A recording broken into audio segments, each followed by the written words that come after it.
respected by everybody that knows him, but in particular the European countries. They have great reliance on him, and he's done a fantastic job. And we had a tremendous meeting, I guess it's about a month ago, and I think Mark will tell you that it was really perhaps more important the date of November 5th. That was the election day. Maybe that was the most important, because we've made tremendous progress together.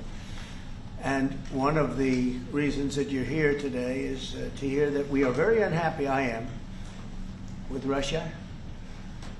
But we'll discuss that maybe a different day. But we're very, very unhappy with them, and we're going to be doing very severe tariffs if we don't have a deal in 50 days. Tariffs at about 100%. You'd call them secondary tariffs. You know what that means.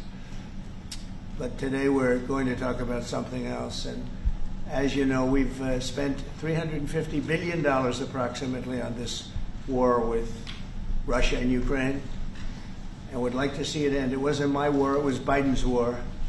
It's not my war. I'm trying to get you out of it. And we want to see it end. And I'm disappointed in President Putin, because I thought we would have had a deal 2 months ago, but it doesn't seem to get there. So based on that, we're going to be doing secondary tariffs if we don't have a deal in 50 days. It's very simple. And they'll be at 100%. And that's the way it is. That can be more simple. It's just the way it is. I hope we don't have to do it. But regardless, we are going to be, we make the greatest military equipment in the world, whether it's missiles. You saw that recently in Iran, the way those planes flew in. They had every single, 14 bombs hit every target. Then you had the helicopters shoot a total of 30 bombs, 30 missiles, and they hit every single, Marco, is that right? Every single piece, every single target.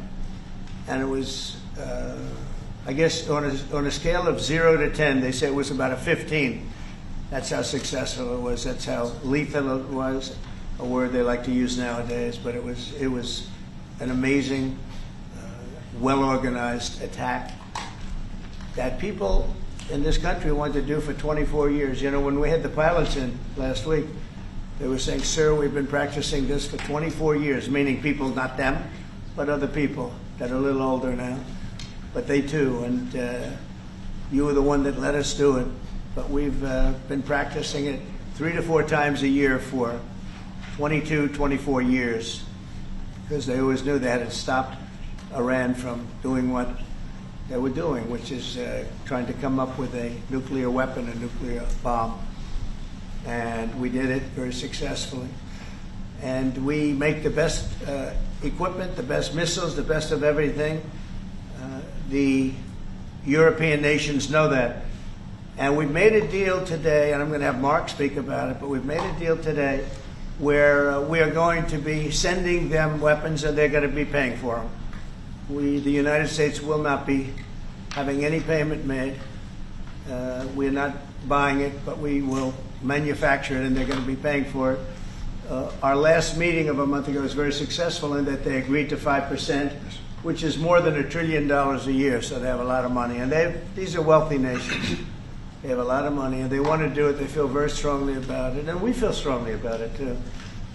But we're in for a lot of money, and we don't want to do anymore.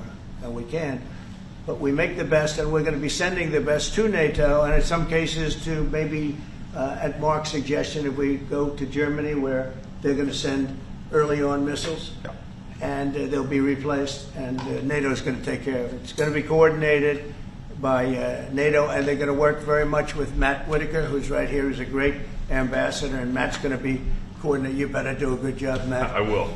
But Matt's going to coordinate. He's a very talented guy. He's going to coordinate everything. So in a nutshell, we're going to make top-of-the-line weapons, and they'll be sent to NATO. NATO may choose to have certain of them sent to other countries where we can get a little additional speed, where the country will release something, and it'll be mostly in the form of a replacement. And I'd like to have Mark, and again, just a highly respected, pretty young guy, for having had the career that he's had, because he had an amazing career before going to NATO. So we spent a lot of time together over the last couple of months. And if you could say a few words. Absolutely. Thank you. No, Mr. President, dear Donald, this is really big. This is really big. You called me on Thursday that you had taken a decision. And the decision is that you want Ukraine, what it needs to have to maintain, to be able to defend itself against Russia, but you do want the Europeans to pay for it, which is totally logical.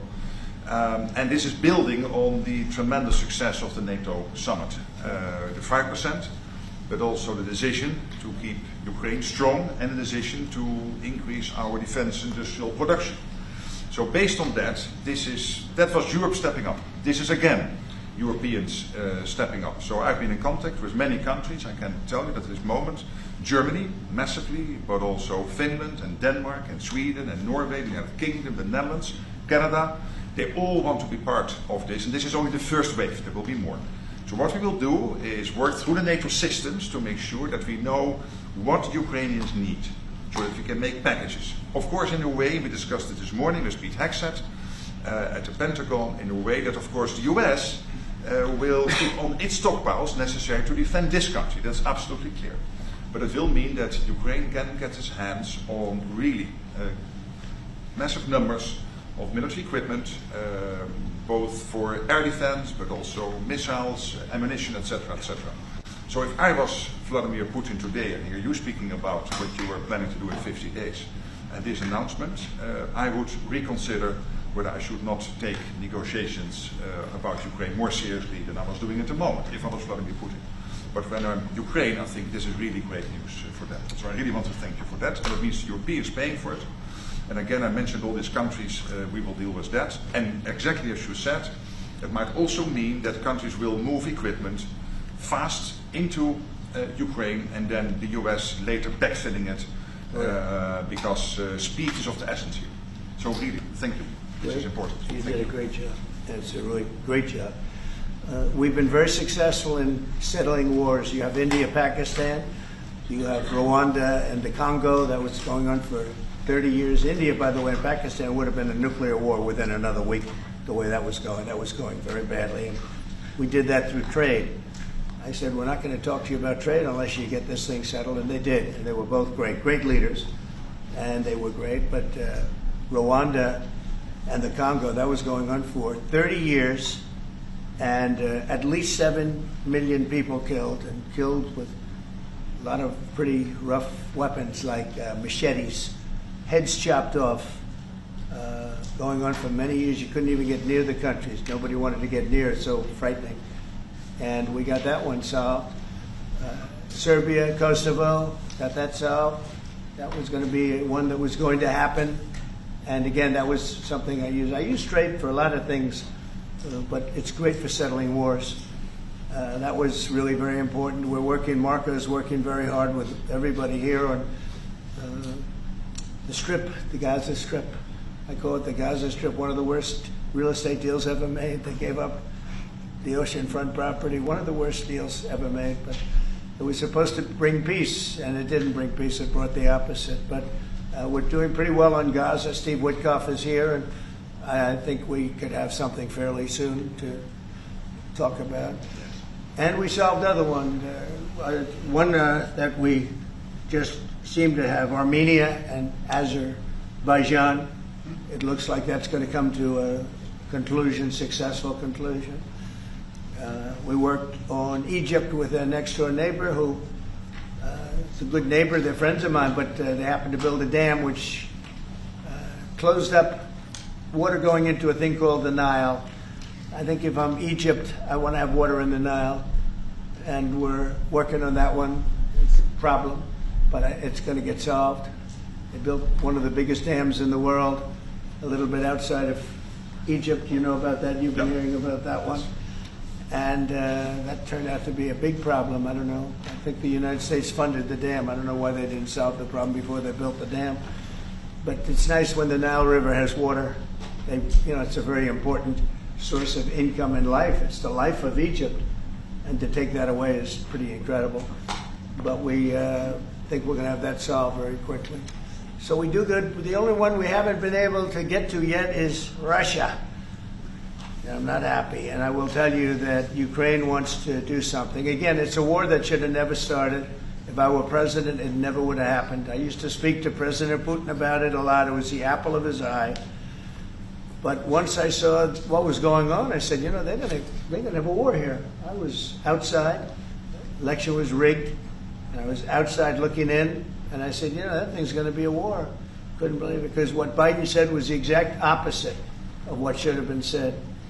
And it started, and it's a real mess. We're losing, I guess they're losing 5,000 or 6,000 people a day. It's actually now more. I was saying 5,000 a day. It's actually more now. Mostly soldiers, but a lot of people in cities and towns that are getting blown up too. It's a horrible war, and it should be stopped. And so if it's not done, if we don't have an agreement in 50 days, that's what we're doing. Secondary tariffs, and they're biting. And I hope we don't get to the point where we do, but I've been hearing so much talk. It's all talk. It's all talk, and then missiles go into Kiev and kill 60 people. It's got to stop. It's got to stop. But the purpose of this is to say that this is a very big deal we've made. This is billions of dollars worth of military equipment is going to be purchased from the United States, going to NATO, etc. And that's going to be quickly distributed to the battlefield. Ukraine will take it up. And, say what you want about Ukraine.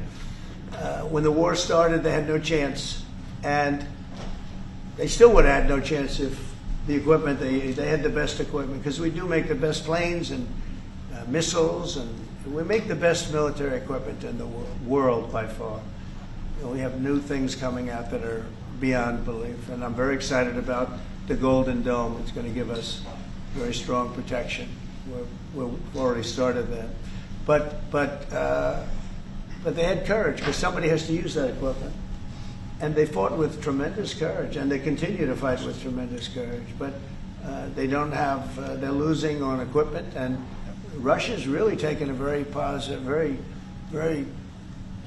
strong, what they've done the last couple of weeks. Without military reasons. So what they are doing is 700 drones a day, missiles, bombing cities. This is not because of military goals. It is just creating panic, keeping people out of their sleeps, hitting towns.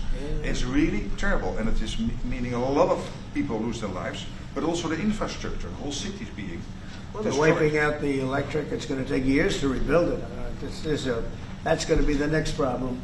Yeah. Because, but that's going to take a long time. Many of the cities are knocked down to the ground. Many of the people have left, but many have stayed. I don't know. They actually stay. Most have stayed, actually. It's incredible that they stay, and knowing that a missile could be hitting your apartment house, and your apartment house that you're sitting in could collapse on top of you. And they do very heavy construction. They don't use rebar. They do very thick concrete construction. Those are heavy buildings, big buildings and heavy buildings, and they collapse like they're made out of paper. It's unbelievable to see this happening with people, so many people being killed. So we think we're going to make progress, and we hope we're going to make progress. In the meantime, we're going to get you good service on what you need. And we really became friendly with NATO this last meeting. We went from 2% to 5%, which everyone said was not even a possibility. They weren't paying 2%. Many of them were paying much less than 2%. But even those, since you became president, all committed to the 2% before the summit. And now collectively we committed to the 5%. That's right, they did. They've been very good. And I think I made a lot of friends over there. We had a couple of days of very intensive talks. And they're great people. They're leaders of countries. Many of them great countries, some of them smaller countries, but for the most part, I'd say very solid, strong countries, and very successful. Some of them are among the most successful countries in the world. So that's the story. We hope that's going to have an impact on Vladimir Putin, and we hope it's going to have an impact on Ukraine also. We want to make sure that Ukraine does what they have to do. All of a sudden they may feel emboldened, or maybe they don't want. This is a very difficult situation. Ukraine wants a peace deal. I think so. And they will stay committed to that. There's no doubt they want it. But the Russians have to become They have to continue to want it, though. Yeah, I agree. But you and I will make sure of that. All of a sudden they get no. You and I will make sure of that. We'll make sure. I feel confident that they will do what has to be done. Plus, we have certain parameters that both sides know, and we already know what should be done.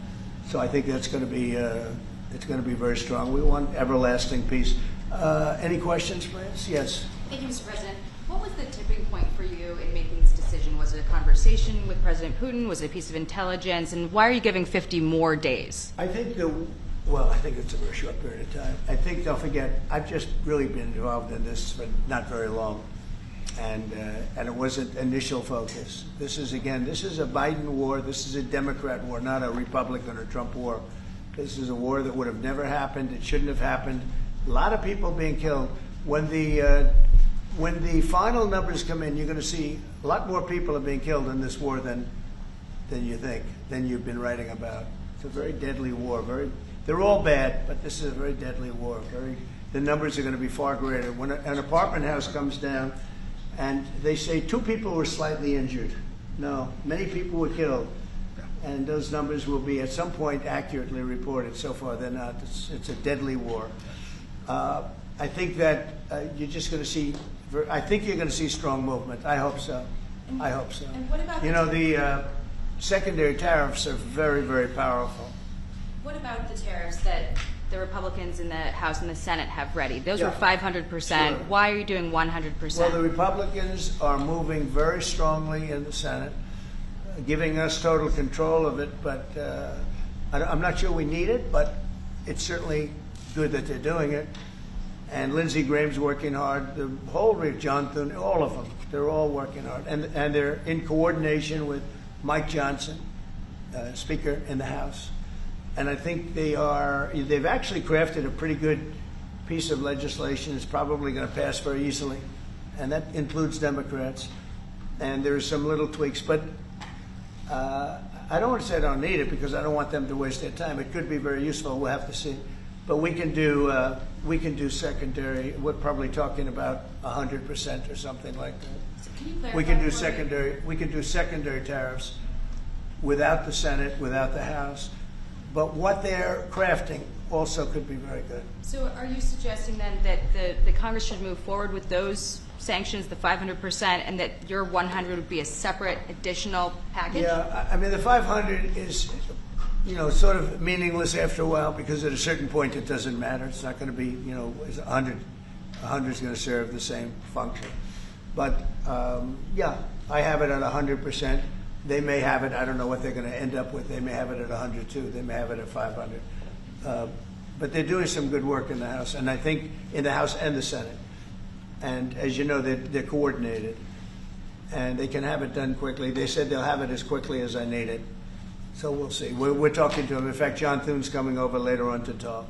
Did you call for it yet? Yeah, he's gonna come over. Thank you, Mr. President. Is it your view that Vladimir Putin mischaracterized his dedication to? Is it your view that Vladimir Putin misguided, did not clarify his intention to a peace deal? Well, and what happens now?